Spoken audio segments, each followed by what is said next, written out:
BJ from more Game Gumbo. I've got my guest here, Dennis Chan. We got one more game to talk about before we move on to the big game of the night. And that's a game I got to play. Steve, I don't think you've gotten to play this one. Dennis, you've played Alma Mater from Eggertsfield Games, one of my favorite publishers. Tell me about I'm curious because I've only got one play in it. I'm not ready to review it yet, but I want to hear what you say about Alma Mater. I played twice. It's definitely a brain burner. Yes. It is a chain reaction. I would just say it's it seems simple, but there's like just so many steps you have to plan ahead because the money is really tight, and there's the secondary resources, which is books, and those are really tight, and there's a little market in there that you have to get to before other people get there, otherwise it will be too expensive for you. And then there's a little bit of the play until you run out of actions thing, where you have workers, but you can also tap the cards, and if you do that, then you actually save a turn, and then you can keep going after everyone is done. And there's a point salary thing, which is you get, like, if you look at the lower part of that board, it's like a whole thing of points that you can get. There's just a lot going on, and I wouldn't play that every day because it hurts. But if you want a real brain burner, it's good. All right, so Alma Mater. Steve, it's from a design crew that I love and has some of our favorite games. We're talking. You really loved Coimbra. Oh yeah, we're talking Lorenzo. We're talking Coimbra. We're talking Grand Austria Hotel. We're talking all the games that just tickle the ivories in my brain. Right? I love these games. I'm not necessarily good at them, although I've won Lorenzo a couple times. So I was super excited. And here's the other thing, Dennis. I love art. So art in the game will make me stand up and take notice. The cover of Beyond the Sun, I'm going to tell you, that's one of the things that attracted us before we even knew anything about it. Absolutely loved that cover. The artist in this game is Chris Williams. He's an artist from Quebec. And I don't know what it is. Some people just connect with certain artists. Like we love Beth Sobel, right? I have that same thing with Chris Williams. I just love the way he does people. I love the way he does colors. It kind of reminds me a little bit of a Mary Blairish. I always want to ask Chris if he's influenced by Mary Blair at all, because that's kind of what I see with these colors and the way that the characters are built out. But this was not Coimbra to me, and I can't explain why. At least on the first play, I had a lot of trouble grokking where the points were coming from. Whereas in Coimbra where the points are coming from. They're coming from the traveling side of the board. They're coming from all the cards you're going to play, and you know that you have to manage your economy, either gold or the swords, I forget what that resource was, or both, to be able to make sure that you're always getting those actions that you need every round to be able to move and to be able to buy the cards. And at the same time, overarching, you got the dice. You got to control where the spots are on the dice. Alma Mater, man, this one was a mystery to me, Dennis. Bradley kicked our butts, which, is not a surprise because he does really well in these type of games. But the three other players, I think one of them did pretty. I think the lady did pretty well. I can't remember her name. We had a guest there at the game store, but the rest of us were really struggling with this. It took until the last third of the game for me to kind of figure out some of the strategy I wanted to play. I don't know if I liked the economic system of the books themselves. Okay. In my opinion, they replaced the dice mechanic of choosing dice for the strength of the dice as to how it's going to be in one of your actions, but also for the cost. So you can get that 6, but it's going to cost you a lot of gold, but you're going to jump ahead of everybody. So you gotta decide, do I want to burn all my gold in order to jump ahead of Steve so I can take that card? Well, maybe Steve doesn't really need that card, so maybe I could play a 3 instead. Save some. Oh no, Steve just took the card. Man, I should have played the 6. That is such a juicy mechanic. This one is more about books, setting the value of the books, right, Dennis? Remember that? Yeah. You have to set the value of the books. You want to be ahead in the books. You want to stay ahead so people want to buy your books so you can get, money from that and maybe points back. I found it a little bit too far removed. Well, I do have to admit, I actually haven't tried Korean, but I have been wanting to forever. So I can't compare, but the books, it's also, it is a little bit of a mystery. I only played twice. The price is actually just a straight going down for 432, unless you have one of the powers where you can switch around. But I think that's 4D chess for me still. But most of the time, it's just if people restock, then you get to get it for cheap. If they don't, you may not even be able to get it at all. And the last game, someone tried to not restock it all and cause a shortage in books. And I don't know if it's a good idea, but so there's a lot of dimensions I still haven't tried.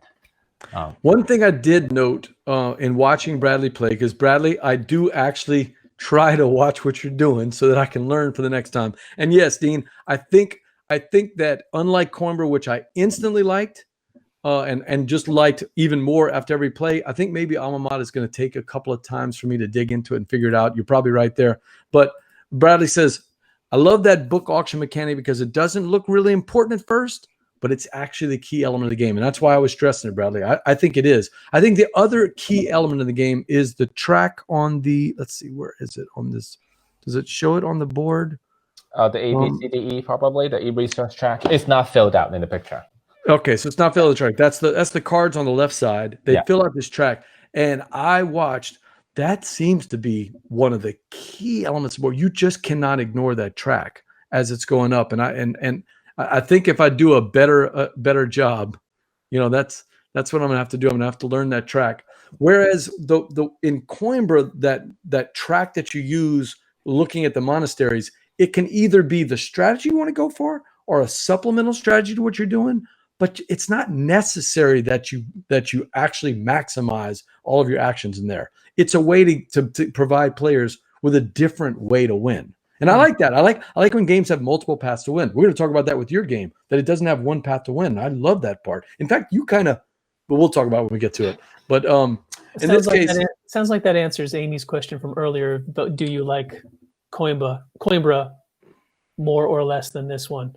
And it sounds like, at least for now, you're thinking this is not Coimbra. If I were recommending a game, it'd be Coimbra over Alma Mater anytime. And now after really playing a lot of Lorenzo lately, man, Lorenzo is getting back up there above Coimbra when it was below Coimbra. Now I might recommend Lorenzo first. I'd still say Lorenzo, Coimbra up there, then coming down to Grand Austria Hotel or Alma Mater. I think I like the other two better. Is there room in this one, do you think, for it to rise in your estimation? Because I think, not to oversimplify the world, but I think, like with games and people, there are some that you like more as you get to know them, and there are some that you like less as you get to know them. Which way do you think this one's trending? Dennis, I bet you're gonna be like me. If I don't really grok all the elements of a game, I can't say I enjoy it as much as a game where it flows. Carpe Diem was like that. The first couple of times I played at Carpe Diem, I didn't quite understand how things were an interplay. Same thing with Trajan. I had no idea what was going on in Trajan. Now that I do, I enjoy both of those games much more. I'll be honest, I hated Trajan. When I first played it 10 years ago, whatever it was, I did not like it at all. It just clicked with me somehow, that game. So it does matter a lot if it clicks with you. Yeah, it was probably the first heavy-ish game I ever played, and I was not ready for it. From a life of Cosmic Encounter and Ticket to Ride, and then jump into Trajan, and having never played a Feld before, that was a bumpy ride. So yeah, Steve, I'm gonna give room to Alma Mater, but you know what? Sometimes, look, I'm gonna say, as much as I like Grand Austria Hotel, I think Lorenzo and Coimbra are better games. So Alma Mater may be just like that. It may be just one of those games, like we were talking about Feld games, that just don't hit. But after one play, I'm not ready yet. Bradley says I still wait, go ahead. What did you say? I think that's a Goldilocks zone where if the game is too over your head, then you won't like it. If it's if you already figured it out, you won't like it. It has to leave something to be desired. then you will like keep wanting to play it again. The old Goldilocks planet zone. I like that, and we're applying that to board games. All right, so that is Alma Mater. I'm gonna do this for now. I'm not willing to shut it out because one play is, let's face it, for a game like this, one play is not enough. You got to play it again. So I'm going to play it a couple more times and see what I like it. A couple of people are checking in. Dean says, Grand Austria Hotel, Alma Mater, Coimbra, and Lorenzo for me. Oh, interesting. That's his Grand order. Austria Hotel first? Yes, he does. Bradley says, got to play with the house abilities with the expansion. It makes the game 100% better. Bradley, you're the only person I know that's played with the expansion. I don't know anything about the Lorenzo expansion. I really don't. I love that game, by the way. Putting Grand Austria Hotel lower on your list, you're only feeling comfortable doing this because Verla's not here. You know that is exactly right. That is a top game of hers. But I've played Grand Austria Hotel 2 or 3 times. And wait, I played it 3 or 4 times now. I actually like it. I like it, but not love it. I also got to say, I'm very jealous of all of you because you get to try all of them. I mean, I have limited time. I only watch like how to play, and I rarely get to play that many games. So Steve, we should let Dennis in on a secret. What do you think? Go ahead. We play these on computer, Dennis. I know. I play on the computer too. But okay. It's the people and time and getting a group together. You know what? Talk to us after the show. We're gonna make it happen for you. Async has been our friend for some of that. It's hard for a teach, but once you know the game, if you're willing to let the game go on for a couple of days, it's okay to play as you're able. We do that with Concordia all the time. Yeah, Concordia, which I normally just can't get together for people at games, but computer has saved us. And look at Amy. There you go, Amy. I'm not dogging on Grand Austria Hotel at all. I really like it, but not as much as those other ones. There is not enough. Wait, what did she say? Not enough stressful pressure. Too much. You gotta meet I forgot what the little requirements are. Oh wow. That's I did play that one. I think it was stressful.